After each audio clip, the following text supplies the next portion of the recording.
네, 우리는 천년 왕국에 대한 개념들을 거의 정리를 했습니다. 일단 천년 왕국을 바라보는 시각을 정리했었죠. 천년 왕국은 예수님 재림 후에 이루어진 어떤 문자적인 천년이 아니라 상징적인 의미로서 넓게 보면 예수님의 초림부터 재림까지, 조금 자세하게 보면 예수님의 십자가의 죽으심과 부활과 승천 이후부터 예수님의 재림까지의 모든 기간을 천년 왕국이다, 그렇게 상징적으로 보는 것이 성경 전체의 문맥과 또한 계시록 전체에 흘러가는 내용과 더 부합하게 맞는다라는 사실을 살펴보았고, 그 천년 왕국의 기간 동안에 사단의 처지는 어떻게 되는가, 결과가 어떻게 되는가. 결국 예수의 십자가 사건으로 말미암아 사단은 결박되었고, 결박되었다는 것은 참소의 자격을 잃어버리고 땅으로 내려와서 사람들을 미혹하는 일을 하는 것이라고 말씀드렸습니다. 그것이 바로 결박되는 것이었죠. 그리고 그 기간 동안에 믿음의 백성들의 성도의 처지는 뭐였어요? 그리스도의 은혜로 말미암아 사단의 올무지어진 자에서 의의 올무 종노릇하는 자로 신분이 바뀜으로 말미암아 그리스도와 함께 왕노릇하는 자였습니다. 그래서 군림하는 왕노릇이 아니라 그리스도의 희생적인 사랑처럼 낮아지고 섬김으로 말미암아 하나님의 선하심, 그 기뻐하시는 뜻을 드러내는 삶을 살아내는 것, 그것이 바로 왕노릇하는 것이었습니다. 그러나 그런 삶을 살아가는 이 천년 왕국의 상징적인 기간 동안 사단은 가만히 있는 것이 아니라 문화를 이용하고 권세를 이용하고 가치관을 이용해서 수많은 이용할 수 있는 모든 세상의 것들을 이용하여서 그리스도인들이 스스로 넘어지고, 그리스도인들이 스스로 신앙이 변질되고 교회가 변질되는 그러한 일들을 꾸며내고 있었습니다. 그것이 바로 아마겟돈 전쟁이었고, 그것이 바로 곡과 마곡의 전쟁이었습니다. 그렇게 하나님과의 대적을 끊임없이 준비하며 전쟁을 치루어서 결국 하나님 앞에 끝내 싸워보고 싶었지만 그 전쟁들은 결국 사실 싸워보지 못하고 끝내는 전쟁의 결과를 갖게 되어 있다라고 하는 결과적 모습까지도 우리는 살펴보았습니다. 그렇게 해서 상징적인 천년의 기간이 끝날 무렵, 우리가 언제인지 모르나 진짜 천년의 시간, 상징적인 천년의 시간이 끝날 그 마지막 때, 우리는 예수 그리스도의 재림으로 말미암아 성도는 의의 심판으로, 상급의 심판으로, 믿음을 갖지 않았던 자들과 사단과 그의 세력들은 멸망의 심판을 받게 되죠. 오늘 우리가 읽은 본문은 바로 그 끄트머리에, 진짜 끄트머리에 하나님을 대적하던 자들에 대한 심판의 내용이 어떠하냐, 그 부분을 오늘 보게 되는 것입니다. 자, 11절 다 같이 읽어보겠습니다. 시작. 또 내가 크고 흰 보좌와 그 위에 앉으신 이를 보니 땅과 하늘이 그 앞에서 피하여 간데 없더라. 잘 보시면 마지막 심판주로 예수님께서 이렇게 심판하십니다, 이렇게 말해도 큰 문제 없어요. 근데 예수님이라는 이름을 끌어내지 않고 오늘 뭐라고 표현하냐면, 또 내가 크고 흰 보좌를 봐요. 그다음에 또 뭘 봐요? 그 보좌에 앉으신 이를 봐요. 예수 그리스도 그 이름을 구체적으로 드러내놓고 있지 않습니다. 그렇다면 분명히 이것은 심판자를 강조하고 있는 것은 맞으나 그 심판자가 어디에 앉아있다는 것을 강조하고 있어요? 보좌에. 근데 그 보좌가 어떤 보좌냐면 크고 흰 보좌예요. 그러니까 크고 흰 보좌라는 것은 보좌를 더 강조하는 거예요. 그럼 왜 보좌를 지금 강조하고 있느냐? 이 부분을 우리가 좀 생각해 보실 필요가 있는데, 지금 사도 요한이 이 계시록을 기록할 당시에는요, 우리가 잘 알고 있다시피 로마가 전 세계를 장악하고 있을 때입니다. 그렇기 때문에 그 전 세계의 모든 통치와 권력과 영광이 누구에게서부터 나온다고 생각하냐면 로마 황제에게서부터 나온다고 생각하는데, 그들의 문화 속에서는 로마 황제를 어디에 앉은 자로 생각하냐면 온 세상에 통치하는 보좌에 앉으신 자로 여기고 있었어요. 그래서 로마 황제가 앉는 그 보좌는 단순하게 의자의 개념이 아니라, 첫 번째는 세상의 모든 역사와 나라를 통치하는 모든 통치권이 그 보좌에서 나온다라고 하는 이해를 하나 가지고 있었고, 두 번째는 모든 최종적인 심판은 그 보좌에 앉으신 자로부터 시작이 된다. 그러니까 로마 황제로부터 시작된다. 이런 이해를 또 하나 가지고 있었고, 또 하나는 그래서 로마 황제에게 모든 영광이 돌려져야 된다. 그래서 모든 영광은 로마 황제에게로. 이런 세 가지 이미지를 갖고 있었어요. 그래서 시작할 때 말씀드렸지만 로마 황제가 앉는 보좌는 단순하게 의자의 개념이 아니라 모든 통치가 시작되는 것. 그 다음에 모든 통치가 있고 심판이 있고 모든 영광이 돌려지는 그러한 자리로 이해되던 때예요. 사도 요한이 보면 참 어처구니가 없는 거죠. 로마 황제의 권세는, 로마 황제의 통치는, 로마 황제의 심판은, 로마 황제에게 돌려지는 영광은 다 뭐다? 거짓이다.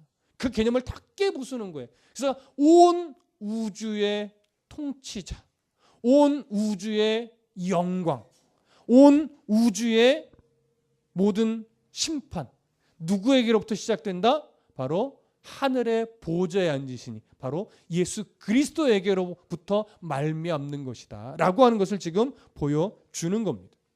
그래서 굳이 예수 그리스도의 이름을 끌어내기보다 진짜 온 우주의 보좌에 앉으신 이가 누구냐를 지금 드러내고 싶은 거예요. 그래서 오늘 11절을 시작하면서 내가 크고 흰 보좌를 보았고 그 위에 앉으신 이를 보았다. 진짜 통치자를 보았다. 진짜 심판자를 보았다. 진짜 영광이신 자를 보았다. 그 얘기를 하는 거죠. 자, 그 다음에 이어서 이렇게 말합니다. 또 내가 크고 흰 보좌와 그 위에 앉은 이를 보니 어떻게 해요? 땅과 하늘이 그 앞에서 피하여 간데 없더라. 이렇게 말합니다. 땅과 하늘이 피하여 간데 없이 사라졌다. 이렇게 말하는 거예요. 이것은 어떤 학자들은 아마 새 창조를 염두에 두고 온 땅의 피조물들이 이제 곧 사라질 것을 표현한 것이다. 이렇게 말하기는 하나 그렇게 아직 보기보다는 어떻게 보는 것이 더 옳게 여겨지냐면 마지막 심판을 행하실 그 심판자의 거룩함, 그의 위엄, 그의 장엄함, 이것을 강조하기 위해서 그 위엄하신, 그 장엄하신 심판자 앞에 그 어떤 피조물도 고개를 빳빳이 쳐들고 설 수 있는 것이 없더라. 이것을 표현하기 위해서 어떻게 해요? 피하여 간데 없더라. 이렇게 표현한 것으로 보여집니다. 온 세계의 권세를 붙잡고 있던 로마 황제마저도 하나님의 보좌 앞에 얼굴을 들 수 있다 없다? 없다라고 하는 것을 지금 강조하고 있는 겁니다. 거룩하신 심판자 예수 그리스도 앞에서 그 어떤 존재도 피하여 숨을 수 있는 자가 있다 없다?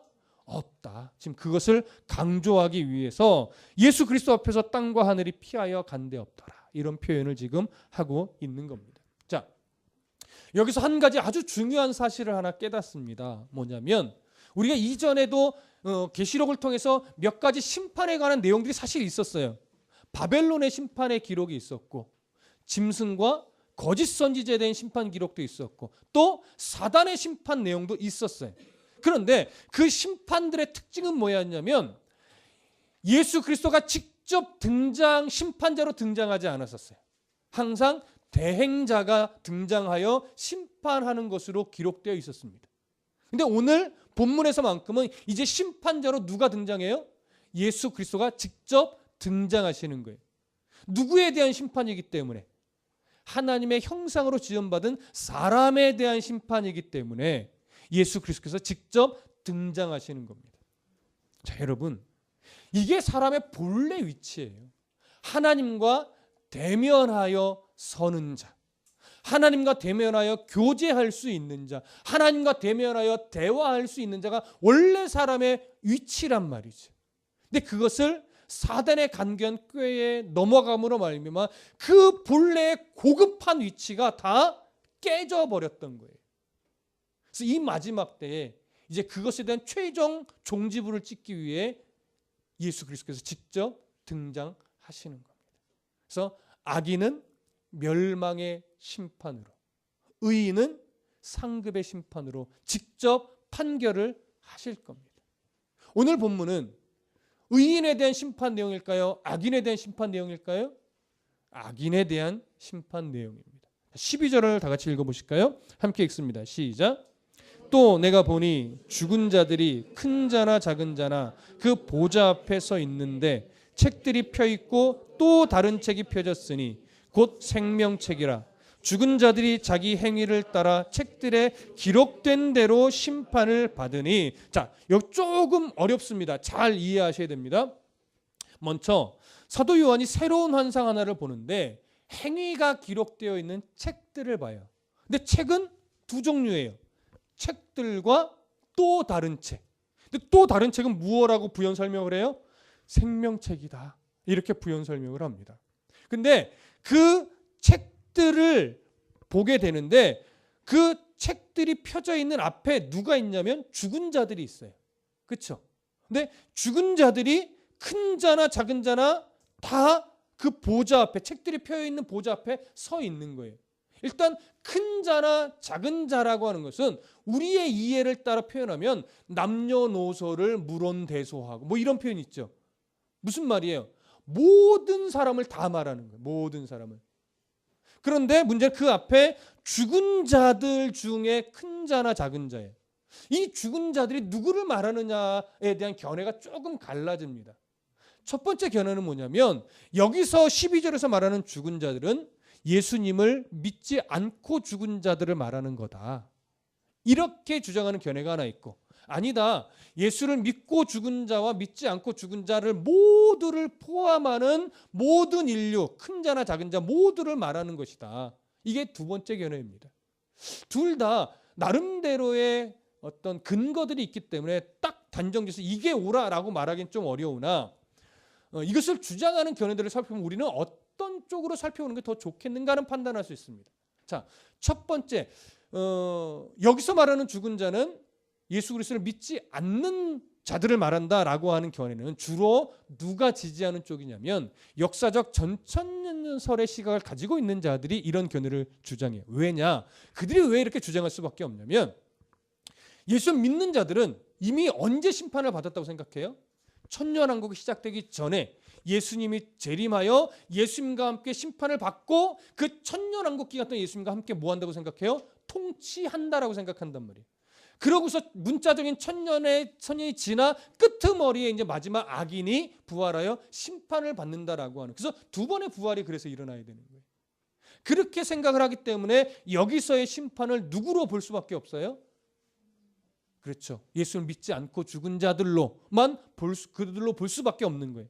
그러나 무천년설의 시각에서는 천년왕국을 상징적으로 보고 그리고 한 번의 부활과 한 번의 심판을 이야기하죠. 그렇기 때문에 여기서의 죽은 자들은 신자와 불신자를 다 포함하는 모든 자, 남녀노소를 불문하는 모든 자로 보는 겁니다. 그래서 어느 것이 더 건강하다고 여겨지느냐, 저는 두 번째 견해, 모든 인류를 지금 대상으로 하고 있는 것으로 보여집니다. 그렇게 이해하는 것이 오히려 조금 더 건강할 것 같습니다. 우리도 일단 그런 시각으로 좀 보시면 더 좋을 것 같고요. 그런 모든 성도들 앞에 지금 뭐가 있느냐면 보좌가 있고 그 보좌 앞에 책들이 펴 있어요. 책들이 펴져 있고 또 다른 책이 있는데 그 다른 책은 뭐냐? 바로 생명책이다. 이렇게 되어 있습니다. 자, 그럼 먼저 우리가 생각할 것은 뭐냐면 그 심판대 앞에 펴져 있는 책에는 뭐가 기록되어 있대요? 모든 사람들의 행위가 기록되어 있다고 합니다. 자, 그러면 그 책들에 기록된 행위는 어떠한 내용일까요? 뭐 예를 들어 어젯밤에 보지 말아야 될 뭔가를 봤던 흔적들도 기록되어 있을까요? 이게 두려워지는 거예요. 어느 누구도 이런 두려움에서 피할 수 있는 자가 없어요. 그 하나의 그냥 예를 들어볼 때, 자, 마태복음 7장으로 한번 가보시죠. 마태복음 7장 15절부터 20절. 어떤 행위가 기록되었다라는 말일까? 마태복음 7장 15절부터 20절. 자, 함께 읽습니다. 마태복음 7장 15절부터 20절. 시작. 거짓 선지자들을 삼가라. 양의 옷을 입고 너희에게 나아오나 속에는 노략질하는 일이라. 그들의 열매로 그들을 알지니 가시나무에서 포도를 또는 엉겅퀴에서 무화과를 따겠느냐?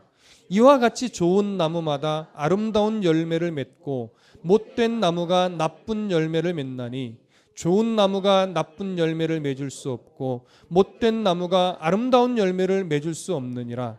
아름다운 열매를 맺지 아니하는 나무마다 찍혀 불에 던져지느니라. 이러므로 그들의 열매로 그들을 알리라. 자, 여기는 열매라고 하는 지금 행위를 표현하고 있고, 근데 그 열매에 따라서 어떻게 되냐면 19절에 아름다운 열매를 맺지 아니하는 나무마다 어떻게 해요? 찍혀 불에 던져진대요. 불에 던진다는 것은 상징적으로 뭘 의미해요? 마지막 심판에 지옥에 던져지는 걸 말하는 거예요. 자, 이러므로 그들의 열매로 그들을 안다 이렇게 말해요. 자, 여기서 말하는 열매가 아름다운 열매를 맺어야만 합니다라고 하는 실천적인 행위를 요구하는 근거로 제시되는 걸까요? 아니면 열매로 보아 어떤 나무인지 알겠다라고 하는 분별의 기준으로서 제시하고 있는 열매일까요? 그렇죠? 행위를 요구하는 게 아니란 말이에요. 너희들의 삶의 흔적의 열매를 보아하니 나쁜 열매를 맺었구나. 넌 나쁜 열매 때문에 지옥에 던져져야 된다. 이걸 말하는 게 아니에요.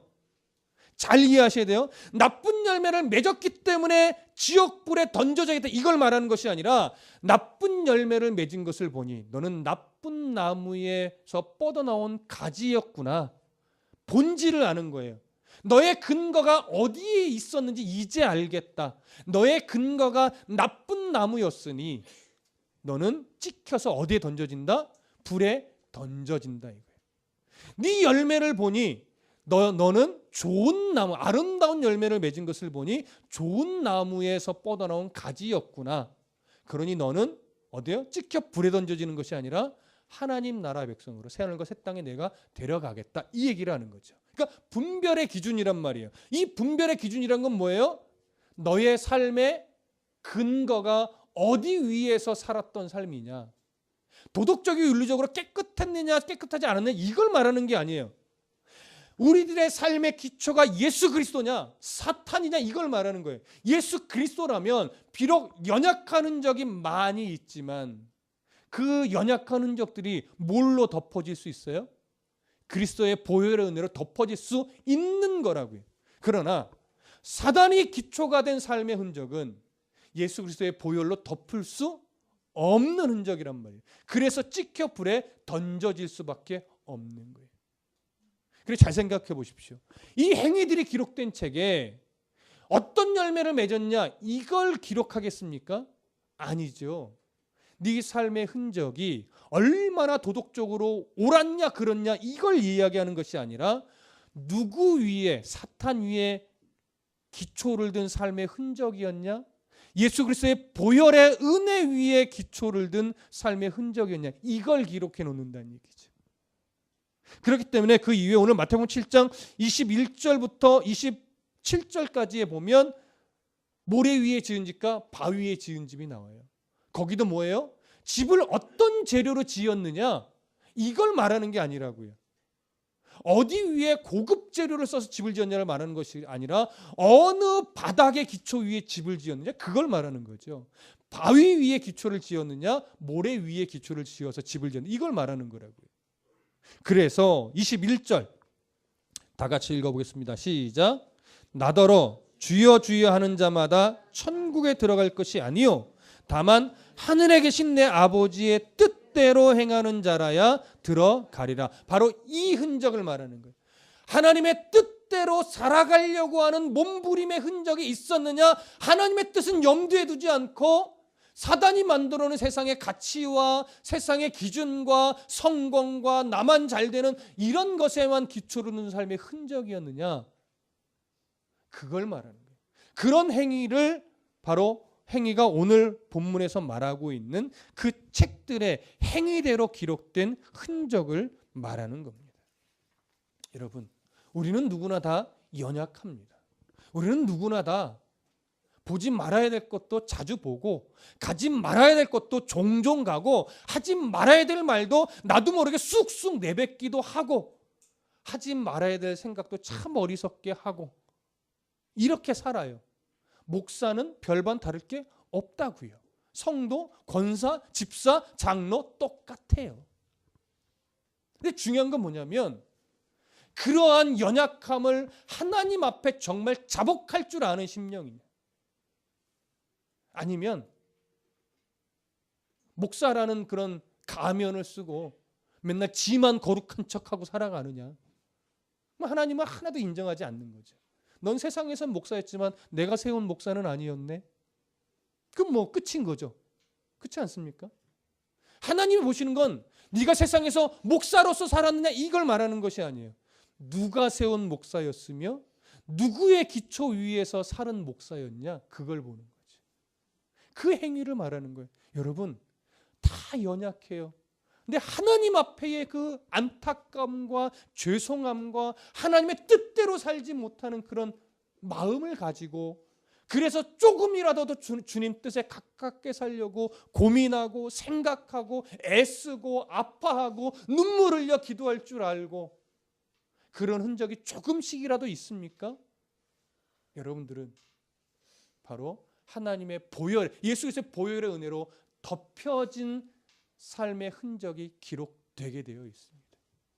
어제 어떤 나쁜 짓을 했냐 그것이 아니라 그렇게 연약함에도 불구하고 보혈의 은혜로 덧입혀진 흔적이 기록된 것이 바로 우리들이에요. 그게 감사한 거죠. 얼마나 예수 믿는 자로서 좋은 일을 많이 했냐 이걸 기록하는 것이 아니라 여전히 연약한데, 여전히 부족한데 우리들의 흔적은 그리스도의 보혈로 덮여지고 지워지고, 그래서 예수 그리스도만 남는 흔적을 우리는 가지고 있는 자들이에요. 그래서 감사한 거죠. 그러나 예수 믿지 않는 자들은 그게 덮여지지 않은 흔적 그대로 기록된 거예요. 그러니 하나님이 보실 때는 영원한 불못에 던질 수밖에 없는 흔적인 거죠. 그러면 여러분, 생명책에는 뭐가 기록되어 있겠습니까? 지금 말씀드린 대로 예수 그리스도 보혈의 은혜로 덮여진 흔적이죠. 그래서 어떤 학자는 이렇게 말해요. 생명책에는 예수 그리스도의 보혈의 은혜로 말미암아 새 생명을 얻은 이름만 기록되어 있을 것이다. 우리의 연약하고 부족하고 죄 많고 탐욕스럽고 고집스러웠던 흔적들이 기록되는 것이 아니라 그 흔적들을 보혈의 은혜로 다 덮어서 지워버린 후에 이름만 기록되어 있을 것이다. 그렇게 말하기도 해요. 저는 후자였으면 좋겠습니다. 저의 참 미련하고 고집스럽고 참 탐욕스러운 그런 이전의 흔적들, 지금도 남아있는 흔적들, 앞으로도 지울 수밖에 없는 흔적들은 보혈의 은혜로 덮어서 지워버리고 아사셀의 어린 양처럼 다 지워버리고 그저 이태희는 내가 세운 목사로서 열심히 바르게 하려고 애를 썼었던 목사였노라 하면서 이름만 그냥 딱 기록해 놓았으면 좋겠어요. 그래서 저는 그냥 그렇게 믿어버리려고요. 여러분들은 어떠셨으면 좋겠습니까? 그냥 하나님을 사랑하는, 오늘 집사님 기도하셨으니까 안윤숙이었더라, 그것만 기록되어 있으면 되지 않겠어요? 다른 게 뭘 필요 있어요? 얼마나 잘했더라를 기억할, 그걸 쓰려면 얼마나 못했었는지도 써야 된다고요. 잘했던 게 많을 것 같아요? 못했던 게 많을 것 같아요? 못했던 게 훨씬 많죠. 그러니 그런 기록 다 빼고 뭐만? 이름만. 내 딸이었다, 내 아들이었다, 이름만 있으면 좋겠어요. 전 그게 소원이에요. 그냥 제 이름만 딱 있어서 아무것도 하나님이 안 무시고 사랑해, 잘 왔어, 나랑 내가 예비한 그 처소로 가자. 그게 은혜 아니겠습니까? 자, 13절 다 같이 보시죠. 오늘 본문 다시 오셔서 20장 13절 함께 읽습니다. 시작.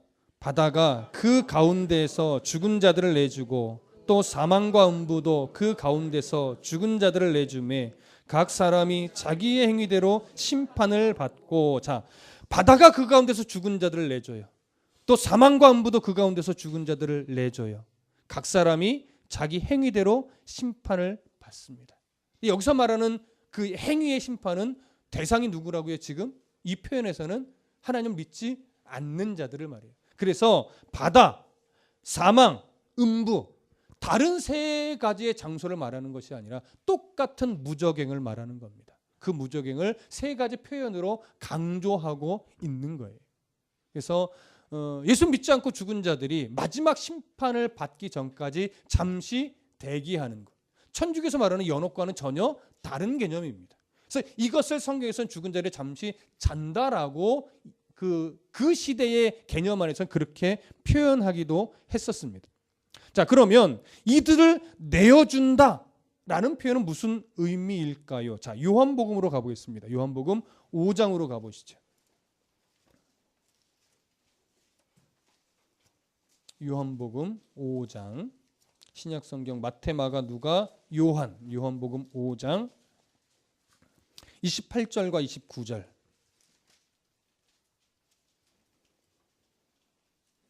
(28절과 29절) 함께 읽어봅니다. 요한복음 5장 28절 29절 함께 읽습니다. 시작.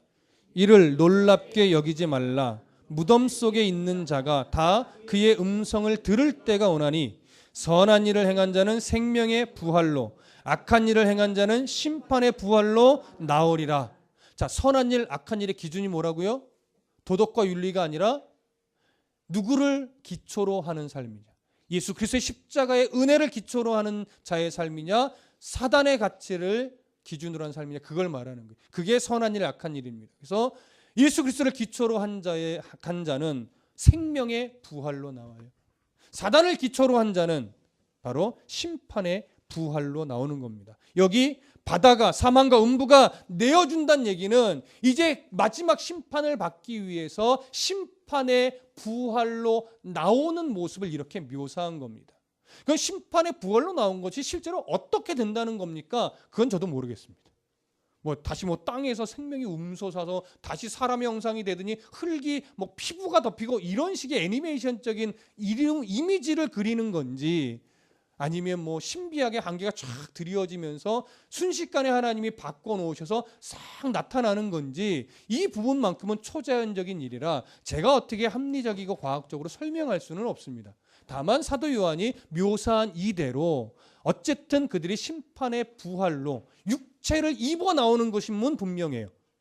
우리가 영화의 몸을 입고 부활하여 하나님께로 나아가듯이 이들도 어쨌든 육신의 몸을 입어 심판의 부활로 지금 나오는 것이면은 틀림이 없습니다. 자, 그러면 그렇게 나와서 이들이 무슨 심판을 받아요? 자기의 행위대로 심판을 받는다라고 오늘 본문 10몇 절에 13절에서는 말하고 있는 겁니다. 행위대로 심판을 받아요. 근데 그 행위대로 받는 심판의 내용은 그 사람의 심판의 정도에 따라 심판의 내용이 여러 가지로 바뀌는 게 아니에요. 심판의 내용은 뭐예요? 하나예요. 사탄을 기초로 살았느냐? 그러면 어디로? 영원한 불못에 던져지는 것. 그것이 14절과 15절의 내용입니다. 함께 읽어보겠습니다. 시작. 사망과 음부도 불못에 던져지니 이것은 둘째 사망 곧 불못이라. 누구든지 생명책에 기록되지 못한 자는 불못에 던져지더라. 자, 저를 보세요. 하나님을 거절한 자는 결국 심판의 부활로 나와서 예수 그리스도 앞에서 마지막 심판의 선고를 받고 영원한 불못에 던져지는 거예요. 그런데 무엇도 던져진다고 말해요? 사망과 음부도 던져진다, 이렇게 말하고 있는 겁니다. 고린도전서 15장으로 한번 가볼게요. 고린도전서 15장, 로마서 다음입니다. 고린도전서 15장 26절 가보시죠. 고린도전서 15장 26절. 자, 찾으신 분들 함께 읽어보겠습니다. 고린도전서 15장 26절 함께 읽습니다. 시작. 맨 나중에 멸망받을 원수는 사망이니라. 잘 들으세요. 계시록을 좀 근거로 해서 영원한 지옥 무적행에 던져지는 논리적인 순서, 실제 순서가 아니라 논리적인 순서를 대충 말씀드리면 이거예요. 첫 번째는 짐승과 거짓 선지자가 던져집니다. 그 다음에 사단이 던져집니다. 그 다음에 하나님을 믿지 않고 끝까지 거절하던, 짐승을 경배하던 사람들이 심판을 받아 던져집니다. 그 다음에 마지막에 뭐가 던져져요? 사망이 던져지는 거예요. 사망은 무엇으로 인해 인간의 역사 속에 들어온 거예요? 네, 죄로 인해서. 아담과 하와의 불순종으로 말미암아 사망이란 놈이 들어온 거예요. 원래 아담과 하와는 에덴 동산에서는 죽지 않는 존재로 지음받은 거예요. 그래서 범죄로 말미암아 죽는 자로 지어졌어요. 그래서 영원히 죽는 자에 대한 보이는 증거가 뭐예요? 육체의 죽음인 거예요. 그게 첫째 사망이에요. 근데 사망이 던져졌다는 것은 뭐냐면 이제 영원한 죽음이라는 것은 없어지는 거예요. 근데 그걸 뭘로 표현해요? 둘째 사망이다 이렇게 표현해요. 그러니까 둘째 사망은 예수 믿지 않는 자를 심판의 벌로 다시 육신 입게 살려낸 다음에 너 한 번 더 죽어라고 탁 죽이는 이런 식의 사망을 말하는 게 아니에요. 여기서의 둘째 사망은 뭐예요? 영원한 하나님과의 단절의 상태를 말하는 겁니다. 그게 둘째 사망이에요. 더 이상 죽어서 그냥 끝나버리는 이런 식의 죽음은 없습니다. 영원한 하나님과의 단절, 그것을 둘째 사망이다 이렇게 말하는 건데, 하나님과의 영원한 단절이라는 것이 좀 막연하긴 해요. 이것이 어떠한 장소에서 어떠한 고통을 받으며 일어나는 장소인지 사실은 좀 불명확합니다. 우리가 아이들한테 지옥을 설명할 때는 보통 재밌게 하려고 이렇게 해요. 야, 모든 구멍에서 구데기가 다 나와. 얼마나 징그러워요. 그렇죠? 불에 타는데 고통은 타는 고통인데 실제로는 안 타. 찌르면 찌르는 대로 아파 죽을 것 같은데 죽지를 않아. 이런 식의 사실은 육체적인 고통에 더 치중하여 설명을 하게 돼요. 근데 실제로 성경에서 지옥을 그렇게만 묘사하고 있느냐? 그렇지는 않습니다. 그래서 정확하게 묘사하기는 어려운데 일단 마태복음 13장으로 가보시죠. 마태복음 13장 49절과 50절.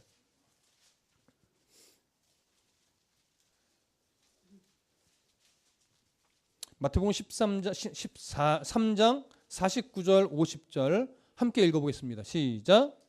세상 끝에도 이러하리라. 천사들이 와서 의인 중에서 악인을 갈라내어 풀무불에 던져 넣으리니 거기서 울며 이를 갈리라. 그러니까 지금 지옥은 일단 첫 번째 묘사가 뭐예요? 울며 이를 갈게 되는 장소예요. 자, 그 다음에 유다서로 가보시죠. 계시록 바로 앞에 유다서 13절. 유다서는 몇 장까지 있죠? 1장밖에 없어요. 그래서 유다서는 1장 몇 절 이렇게 보통 말하지 않고요. 유다서 몇 절 이렇게 보통 표현을 합니다. 유다서 13절, 1장 13절 함께 읽어보겠습니다. 유다서 1장 13절 시작. 자기 수치의 거품을 뿜는 바다의 거친 물결이요 영원히 예비된 캄캄한 흑암으로 돌아갈 유리하는 별들이라. 이게 바로 지옥에 대한 묘사인데 이 지옥을 자기 수치의 거품을 뿜는 바다의 거친 물결이라고 묘사하고 또 영원히 예비된 캄캄한 흑암이라고 묘사를 해요. 자, 이제 또 다른 묘사를 좀 봐볼게요. 마가복음으로 가보겠습니다. 다시 마태복음 다음에 마가복음 9장으로 가볼게요.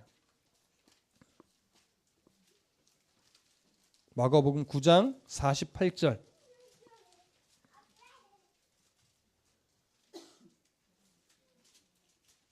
(48절) (49절) 함께 읽습니다. 마가복음 9장 48절 49절 두 구절만 읽어볼게요. 시작. 거기에서는 구더기도 죽지 않고 불도 꺼지지 않으니라. 사람마다 불로써 소금치듯함을 받으리라. 굉장히 좀 고통스러운 곳으로 묘사를 하죠. 한 구절만 더 볼게요. 누가복음 16장. 마가복음 바로 다음에 누가복음 16장 22절부터 24절까지를 먼저 읽어볼게요. 마가복음 16장 22절부터 24절까지 함께 읽습니다. 시작. 이에 그 거지가 죽어 천사들에게 받들려 아브라함의 품에 들어가고 부자도 죽어 장사되매 그가 음부에서 고통 중에 눈을 들어 멀리 아브라함과 그의 품에 있는 나사로를 보고 불러 이르되 아버지 아브라함이여 나를 긍휼히 여기사 나사로를 보내 그 손가락 끝에 물을 찍어 내 혀를 서늘하게 하소서. 내가 이 불꽃 가운데서 괴로워하나이다. 예수님이 비유로 말씀하신 거예요. 이게 실제적 묘사라기보다는 사실은 어느 정도 비유가 담겨 있는 얘기인데, 지옥에 있는 부자가 이렇게 표현하죠. 손가락 끝에 물을 찍어 내 혀를 좀 서늘하게 해 주십시오. 내가 이 불꽃 가운데서 뭐한다? 괴로워합니다. 이렇게 표현하는 거예요. 그러니까 이상에 이것 말고도 사실 더 있긴 한데, 이런 내용들을 좀 종합해 보면 영원한 불못에 던져지는 상태가 말하자면 육체적으로 그렇게 편한 것은 분명히 아닐 거예요. 육체적인 고통이 분명히 따르기는 할 텐데, 우리가 간과할 수 없는 것은 뭐냐면, 성경에서 지옥에 대한 이런 고통스러운 묘사는 주로 무엇을 더 강조하기 위해서 쓰여진 경우가 더 많냐면, 하나님과의 영원한 단절이 얼마나 고통스러운 것인 줄 아느냐, 이걸 더 강조하기 위해서 사용된 표현이 더 많기 때문에 육체적인 고통의 장소라는 사실을 무시하거나 간과할 수는 없으나, 성경은 그것보다도 더 초점을 맞추고 있는 것은 하나님과의 영혼이 단절되어 이제 살아가는 존재가 되어버렸다라고 하는 사실에 더 무게중심이 있는 거예요. 그게 어떤 지옥이라는 특정한 장소에서 특정한 고통을 받으며 영원히 고통 속에 살아가는 것을 말하는 건지, 아니면 뭐 장소나 이런 개념보다는 하나님과 단절된 상태에 대한 묘사를 더 치중하는 건지 정확하게 알 수는 없으나, 중요한 것은 놓치지 말아야 될 초점은 뭐예요? 하나님과 그와 동행하지 않는다는 것이 이렇게 무서운 것이었구나. 성경이 이걸 지금 강조하고 있다라고 하는 것이죠. 그래서 이 땅에서는 하나님 없이도 얼마든지 즐겁게 살 수 있었으나, 이 땅의 역사가 끝나는 날에 도래해 보면 하나님 없이는 정말로 살아갈 수 없는 거예요. 그래서 오늘 우리는 이 땅에서 비록 하나님과 동행함으로 말미암아 조금 더 불편하게 사는 일은 많을 수 있으나, 이 땅에서 살았던 하나님과의 동행의 흔적이 이제 마지막 때 하나님의 나라에서는 가장 큰 복으로 작용할 것이라는 것, 그걸 우리는 지금 붙잡고 살아가는 것입니다. 논쟁이 되고 견해 차이가 있을 만한 내용은 이 안에 분명히 있으나, 우리가 그런 논쟁을 하기 위해서 이 본문을 이렇게 해석한 것이 아니라, 중요한 것은 뭐라는 거예요? 마지막 심판은 분명히 있다라고 하는 거예요. 생명책에 이름이 기록되지 않는 자는 분명히 하나님과 영원한 단절로서 진짜 무섭고 고통스러운 것이 기다리고 있다라고 하는 것, 이걸 잊지 말아야 되는 거죠. 그렇기 때문에 자기의 의를 가지고 이 심판을 피할 수 있는 자는 한 사람도 없다라고 하는 걸 분명하게 알아야 돼요. 그래서 우리는 행위로 심판받는 대상이 아니라, 행위는 여전히 연약하지만 보혈의 은혜를 덮어서 생명책에 하나님이 그럼에도 불구하고 내 이름을 기록해 놓은 그 은혜를 덧입은 자로서 오늘 감사하며 살아가야 하는 것입니다. 오늘 이러한 영원한 단절과 관계없는 자로 오늘 예배하고 있다라고 하는 것, 이것이 오늘 우리의 최고의 감사가 되시기를 간절히 소원합니다. 기도하겠습니다.